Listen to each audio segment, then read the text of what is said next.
अंतर्राष्ट्रीय समाचार। अमेरिका ने इराक में ईरान समर्थित बलों के इस्तेमाल की जाने वाली साइटों पर हमला किया। रक्षा सचिव लॉयड ऑस्टिन ने मंगलवार को कहा कि अमेरिकी सेना ने इराक में ईरान समर्थित बलों द्वारा इस्तेमाल की जाने वाली 3 साइटों पर हमले किए हैं।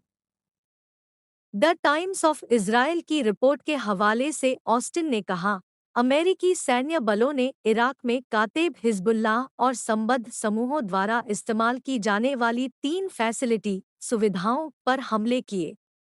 उन्होंने कहा, ये सटीक हमले इराक और सीरिया में अमेरिकी कर्मियों के खिलाफ ईरानी प्रायोजित मिलिशिया द्वारा किए गए हमलों की एक श्रृंखला का जवाब है, जिसमें मंगलवार को पहले आरबिल एयर बेस पर ईरान संबद्ध कताइब हिज़्बुल्लाह और संबद्ध समूहों द्वारा किया गया हमला भी शामिल है।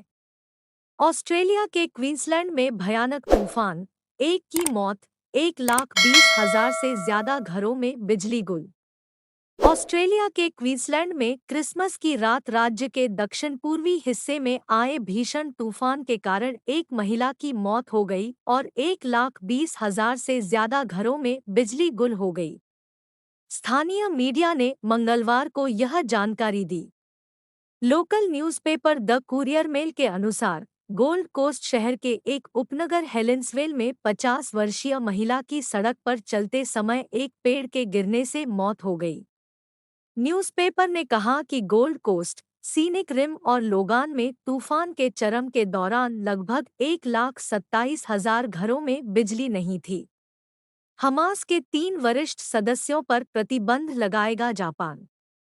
जापान सरकार ने मंगलवार को घोषणा की कि वह हमास के 3 वरिष्ठ सदस्यों की आतंकवाद को वित्तपोषित करने की क्षमता को सीमित करने के लिए उन पर प्रतिबंध लगाएगी। मीडिया रिपोर्टों में एक शीर्ष सरकारी अधिकारी के हवाले से यह बात कही गई है।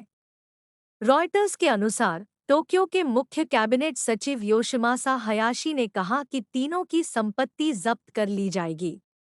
द टाइम्स इज़राइल के मुताबिक जापान का मानना है कि हमास के इन 3 वरिष्ठ सदस्यों का फिलिस्तीनी आतंकवादी समूह के 7 अक्टूबर के नरसंहार में भूमिका थी।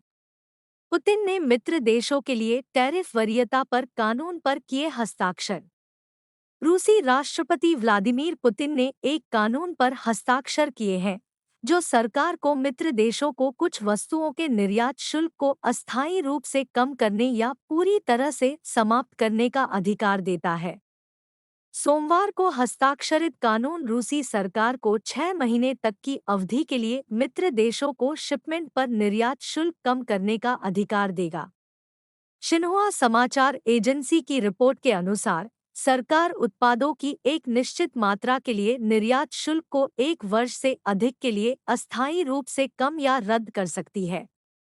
जब यह उपाय पहली बार अगस्त में पेश किया गया था, तो रूसी प्रधानमंत्री मिखाइल मिशुस्टिन ने कहा था कि इसका उद्देश्य मित्र देशों में रूसी निर्यात बढ़ाना है।